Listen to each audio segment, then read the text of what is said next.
Hər kəsə salam, kanalımın dəyərli xanımları. Ümidvaram ki, hər biriniz yaxşısınız. Axırıncı vloqu paylaşanda sizə demişdim ki, 1-2 gündən sonra növbəti vloqu paylaşacağam. Vloqu paylaşdım, həmən günün axşamı da ki, başladı dişim ağrımağa. Əvvəl önəmsəmədim, Bakıda olan zaman bir dəfə də ağrımışdı. Ağrı kəsici dərmanla yola vermişdim. Çünki mən diş həkimindən dəhşət qorxuram. Həm damağa vurulan iynədən, həm də ki, diş həkimindən qorxduğumun səbəbi uşaqlıqda diş həkimi mənə böyük travma yaşatmışdı. Qeydici iynəni vurmuşdu vurmağına, amma pasiyenti olduğuna görə məni xeyli gözlətmişdi. Beləliklə də artıq dişimin keyi yavaş-yavaş açılmağa başlayırdı. Uşaq olduğuma görə o mənim sözümə inanmayaraq dişimi çəkməyə başladı. Dişimin də keyi demək olar ki, tamamilə açılmağa başlamışdı. Bu ağrıya da mən necə dözmüşdümsə, bunu bir Allah bilir. O gündən düz bu yaşıma kimi diş həkimindən dəhşətli dərəcədə qorxuram. Bu arada da bunu qeyd etmək istəyirəm ki, köhnə izləyənlər artıq bilir, yeni qatılanlar bilmir. Biz hal-hazırda Moskvada kirayədə yaşadığımıza görə burada bizim qab-qacağımız yox dərəcəsindədir. Mağı da özüm istəmirəm, çünki 1-2 aya Bakıya qayıdacağıq. Əlavə xərclərə özüm ehtiyac duymuram. Bunu deməyimdə də səbəbim odur ki, birdən düşünərsiniz ki, bu qız bir dolmanın ətini niyə 2 qabda qarışdırır? Qab olmadığına görə bu formada ötüşdürürəm. Burada gördüyünüz nə qab-qacaq varsa, hamısını özümüz almışıq. Buna vilka qaşıq belə daxildir. Və xanımlar, keçin bayaqki mövzuya. Demək, dişimin ağrısını ağrı kəsicilərlə ötüşdürmək istədim ki, Bakıya gedəndə gedərəm həkimə, orada düzəltdirərəm. Ağrıyan dişimdə ki, ağıl dişi idi. Gün keçdikcə ağrısı çoxaldı və bir həftə belə davam elədi. Nə yemək yeyə bilirdim, nə də ki, çay içə bilirdim. Axırı bu ağrı vururdu mənim boğazıma, qulağıma, beynimə, başıma, demək olar ki, üzümdə hər yerə. Gördüm ki, artıq üzüm şişməyə başlayır. Yoldaşım dedi ki, mütləq həkimə getməliyik. Məcbur oldum, bir həftənin sonunda həkimə müraciət elədik və dişimi çəkmək məcburiyyətində qaldım. Əslində dişim bütöv idi, sadəcə olaraq möhkəm ağrıyırdı. Mən düşünürdüm ki, Bakıya gedəndən sonra nervisini çıxartdıraram, üzərini bulomlatdıraram. Təəssüflər olsun ki, bunu burada eləyə bilmədim. Səbəbi də o idi ki, burada diş həkimi həddindən çox bahadır. Tək bir dişimi bulomlatdırmaq üçün bizə 750 manat məbləğ dedilər. Buna mən özüm razı olmadım, çünki çox bahalı düşündüm. Çəkdirməyə qərara gəldim. Heç olmasa çəkdirməyin qiyməti 260 manat idi. Yəni dişimi çəkdirmək üçün səhv eləmirəmsə ya 250 manat verdi, ya da 260 manat. Dişim çəkiləndən sonra da 2 gün yenə ağrımağa davam elədi, çünki üzüm şişmişdi, damağım da şişmişdi. Bu səbəblərdən vloqu paylaşa bilmirdim. Sizə də söz vermişdim, paylaşım eləyə bilmədiyim üçün də üzülürdüm.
Yiyərsən, qoy bişsin, mən büküm, bişsin, sən də yiyərsən. Allah. Gözlə. Niyə istəmirsən? İstəyirəm. Allah. Bilməyirsən. İstəyirsən? Mən istəyirəm. Neyi? Baba tutma. Eti. Yok, eti sen götürmüyor. Al sen ye. Bu ya. Hı, var. Aferin sana. Aferin sana. Ya yesin koy. Bana götür. Tamam. Al bakalım. Dağıtma ama dağıtma. Dağıtmıyor. Koy. Aferin sana. Aferin sana. Mama bir de saya kom. Ha, bak. Bir saya bir de. Al bak, yok böyle fırlatma olmaz. Al. Bunu koy. Aferin. Oraya koydum. Ne oldu sen? Aferin sana. Tamam. Şimdi sen bana götür. O dolmak yiyor. Sen götürme çünkü olmaz. Ete el olmaz. Çiğ ette çiğ mikrobu tanımam. Dayı. Ha, yapma ver. Yok, çırmada yaxşı, çırmada yok. Olmaz axı elə. Al. Gözəl. Dayı götür. Baxın. Al. Çırdı qoy. Bəli xanımlar, Tamirlanla söhbət edə artıq dolma da bükdük. Bunu məndən çox adam istəmişdi ki, Tamirlan danışanda onu videoya çəkim. Bu videonu mən çəkmişəm ayın 16-sı. Ayın 16-sı mənim yoldaşımın ad günü idi. Bir dənə balaca tort eləmişdim. Dolmanı da elədim. Dolmanı evdə yemək olsun deyə nə eləmişdim. Siz də deyəcəksiniz ki, nə vaxt baxıram bu qız dolma bükür. Bizim evdə dolmanı çox xoşlayırlar. Gecə gündüz dolmanı yorulmadan yeyərlər. Dolmanı bişirirəm, qoyuram, amma yoldaşım gələndən sonra düşəcəyik aşağı. Binanın yanında mini restoran var. Gedəcəyik ora yüngülvari ad gününü qeyd eləməyə. Demək xanımlar, dolmanı səhər oyanan kimi hazır elədim. Qoydum bişməyə, o bişənə kimi mən də səhər yeməyimi yedim. Yeməyi yedim, çayımı içdim. O vaxta kimi elə dolma da bişdi, sonra başladım evi yığışdırmağa.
Deməyə xanımlar, hamamı da yığışdırdım. Hamamı demək olar ki, bir gündən bir bu cür təmizləyirəm. Gördüyünüz kimi hamamın yarısını dəsmalla təmizlədim, yarısındakı vlajlı salfetka ilə. Salfetka ilə təmizlədiyimə görə bir xanım məndən irad tutmuşdu. Mən buna buradan açıqlama gətirmək istəyirəm ki, yəqin ki, bütün xanımlar bunu bilir ki, sırf təmizlik işi görmək üçün vlajlı salfetkalar yaradılıb. Mən də bundan sevə-sevə istifadə edirəm, çünki daxilində spirt də var. Əksinə işlətdiyimiz dəsmallardan da gigiyenik baxımdan qat-qat təmiz olur. Vlajlı salfetkanı işlətməyimdə ikinci səbəbim isə əldə işlətməyə dəsmallar sifariş etmişik, cəmi 4 ədəd. Birini hamamda istifadə edirəm, ikisini mətbəxdə, biri ilə isə tozları silməkdə istifadə edirəm. Hamamda istifadə etdiyim dəsmalı da moykaya vurduğuma görə başqa yer üçün qətiyyən istifadə edə bilmərəm. Məni köhnə izləyicilərim artıq bunu bilir. Yenilər üçün də izah etmək istəyirəm ki,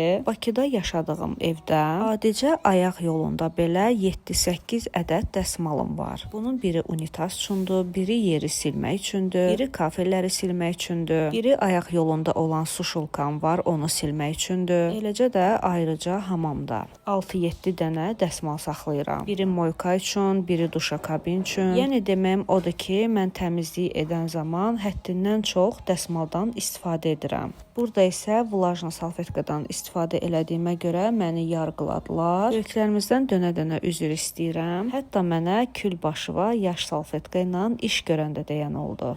İzah etmə səbəbim də sırf buna görədir ki, əgər bu cür xanımlar yenə də belə düşünürsə, bilsinlər ki, səbəbləri bunlar idi. Deyə bilərsiniz ki, salfetkaya pul verənə kimi get dəsmal al. Mən bunu yenə də vurğulamaq istəyirəm ki, indi təmizlik üçün satılan bütün salfetkalar mənə görə gigiyenik baxımdan daha təmiz olur. Və xanımlar, keçək bu şarın səbəbinə. Vlogun əvvəlində dediyim kimi, ayın 16-sı çəkilib, bugün yoldaşımın ad günüdür. Bir dəfə vloqlarımda bunu qeyd etmişəm ki, bizim evdə istər böyüyün, istər kiçiyin ad günü olanda mütləq evi şarla doldururam. Nədənsə şarı hər zaman uşaqlara uyğun biliblər. Amma mən heç də belə düşünmürəm. Biri məni şarla təbrik eləyəndə mən uşaq kimi sevinirəm. Və hər zaman da düşünmüşəm ki, hər kəs belədir. Hansısa böyüyümüz bunu inkar etsə də, hədiyyənin yanında o böyüyü şarla təbrik eləməyə gedin. Görəcəksiniz ki, necə uşaq kimi sevinir. Həm evi şarla doldurdum, həm də ki, blokda nə qədər qapı varsa, onun ruçkalarına da şar astım. Təbii ki, bunu cəmaatın qapısına eləmədim. Blokun öz ümumi qapıları var, onların ruçkasına şar astım. Ki, yoldaşım işdən gələn zaman, lift açılan zaman, artıq o şarı görəndən sonra onun üçün ad günü başlayır. Əvvəl istədim şarların yarısını divarlara yapışdırım. Sonra gördüm ki, divarın aboyu moşun olduğuna görə skoçu qəbul eləmir. Bir müddətdən sonra şar düşür yerə. Mən də düşündüm, eybi yoxdur, divarda olmasın. Stollara bağladım, şkafın ruçkalarına bağladım, qapılara və yeri də doldurmuşdum şarla.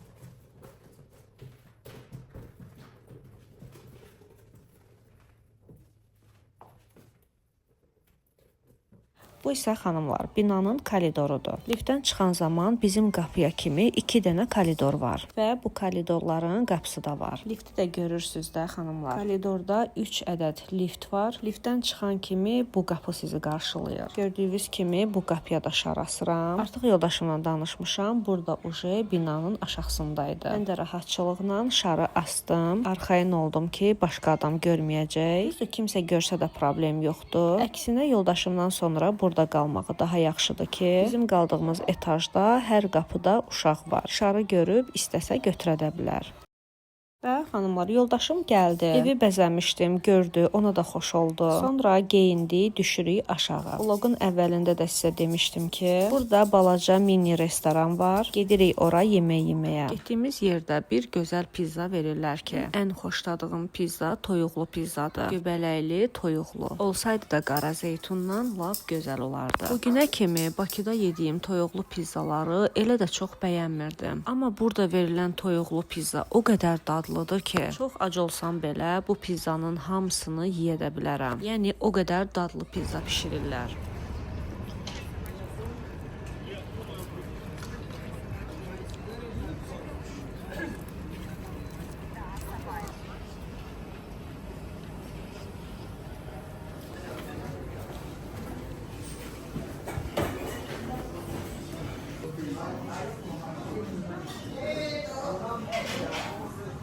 Bu da buranın menyusudur. Yoldaşım lülə istədi. Mən toyuqlu pizza istədim. Leyla isə mənə qoşuldu. O da pizza istədi və free. Tamerlandakı biz nə yeyirik, hamısından ona da veririk. Demək xanımlar, çox istəyirəm ki, Moskvanı gedək gəzək. Bunu da vloqa daxil edim, sizi üçün paylaşım. Amma çox təəssüflər olsun ki, gedib gəzə bilmirik. Səbəbi də budur ki, bizim qaldığımız evin sahibi bizi nə qədər qeydiyyata salmaq istəsə də alınmır ki, alınmır. Düzdür, yoldaşımın qeydiyyatı var. O artıq 3 ildən çoxdur ki, burdadır. Amma bizi heç cür qeydiyyata almırlar. İndi sistemi elə quraşdırıblar ki, öncədən pulvu çıxırlar. Atqaz gəlsə də pulunda batır. Və bunu biz 3 dəfə təkrar etmişik.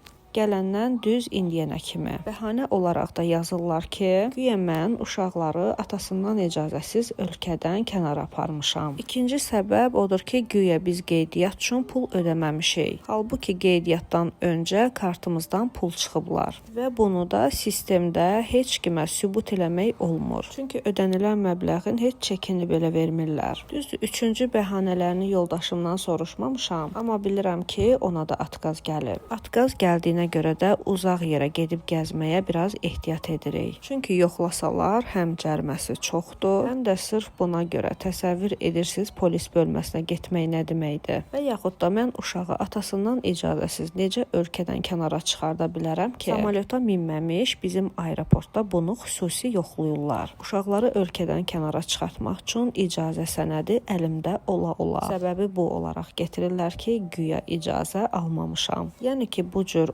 olur-olmaz mövzulara görə bizi qeydiyyata almırlar. Bunu da bilirəm ki, burada çox insanın bu başına gəlir. Hələm qeydiyyata düşmək olmur. Bizim üçün də pis yeri odur ki, Moskvaya gəlmişik, amma gəzə bilmirik. Bizim ilk dəfə gəlişimizdə də belə olmuşdu. Ta Bakıya qaydana kimi heç atqaz da gəlməmişdi. Gözümüzün qarşısında şəhərdə çox adamı yoxlayırdılar. Bu çox metrolarda olurdu. Amma bizi qəti yoxlamırdılar. Çünki onlar bizi Rusa oxşadırdılar. Bilirdilər ki, biz Rusuq. Düzdür, indi yoldaşım iş yerində artıq müdiriyyətlə danışıb, qeydiyyata başqa yerə salacaqlar. Qeydiyyata alınandan sonra mütləq gedib gəzəcəyik və Moskvanın bir çox yerini sizi üçün də vlog çəkəcəm. İlk gəlişimdə getmişdim. O qədər maraqlı, o qədər gözəl yerləri var ki, istəyirəm ki, oraları siz də görəsiz və buna görə də çox səbirsizlənirəm. Xanımlar, gördüyünüz kimi artıq axşamdır. Gəlmişik binanın aşağısındakı parka, yəni ki, plaşatkaya. Bir dənə də top almışıq, basketbol oynayırıq. Basketbolla voleybol oynamağı çox xoşlayıram. Düzdür, voleybolu oynaya bilməsəm də, amma oynamağa çalışıram. Voleybolu da, basketbolu da Leyla məndən yaxşı oynayır. Və xanımlar, mənim sizdən yenə bir xahişim var. Kanalıma baxırsınızsa, bəyənirsinizsə, abunə olaraq baxsaz, buna çox sevinərəm. Çünki özünüz də görürsünüz ki, abunə sayım çox azdır. Bu mənim yeni kanalımdır. Bundan öncəki kanalda abunə sayı bundan çox idi. Siz abunə olun ki, mən nə vaxt vlog paylaşsam, sizə də bildiriş gəlsin. Və mən də buna görə həvəsə gəlim, sizi üçün yeni vloqlar çəkim. Bura kimi baxdığınıza görə təşəkkür edirəm. Növbəti vloqda görüşərik. Sağ olun, salamat qalın. Və abunə olmağı da unutmayın.